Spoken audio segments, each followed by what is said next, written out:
பிரபல குணச்சித்திர நடிகர் வினு சக்கரவர்த்தி சென்னையில் காலமானார்.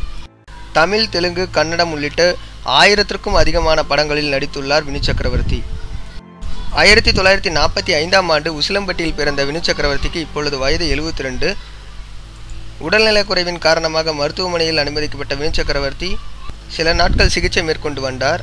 ஆனால் சிகிச்சை பலனின்றி அவர் இன்று உயிரிழந்தார். 2007இல் வெளிவந்த முனி திரைப்படம் வினு சக்கரவர்த்தியின் 1000வது படமாகும். வினு சக்கரவர்த்தி கடைசியாக தமிழில் நடித்த படம் 2014ஆம் ஆண்டு வெளிவந்த வாயை மூடி பேசவும் என்பது குறிப்பிடத்தக்கது. கோபுரங்கள் சாய்வதில்லை, ராஜாத்தி ராஜா, குரு சிஷியன் போன்ற படங்களில் இவர் பிரபலமானவர். மேலும் சுந்தரா டிராவல்ஸ் என்ற படத்திலும் இவர் நடித்துள்ளார் என்பது குறிப்பிடத்தக்கது.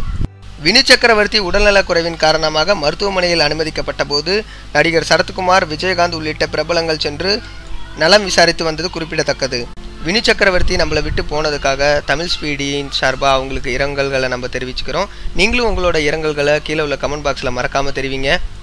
வினு சக்கரவர்த்தியை உங்களுக்கு பிடிச்சிருந்ததுன்னா, அவரோட நடிப்பெல்லாம் நீங்கள் பார்த்து ரசிச்சிருந்தீங்கன்னா நம்ம வீடியோக்கு ஒரு மறக்காமல் லைக் கொடுத்துருங்க. மேலும் இது மாதிரி நியூஸ் தெரிஞ்சுக்கணுன்னா கீழே உள்ள ரெட் கலர் பட்டனை கிளிக் பண்ணி நம்ம சேனலை சப்ஸ்கிரைப் பண்ணுங்கள். நன்றி, வணக்கம்.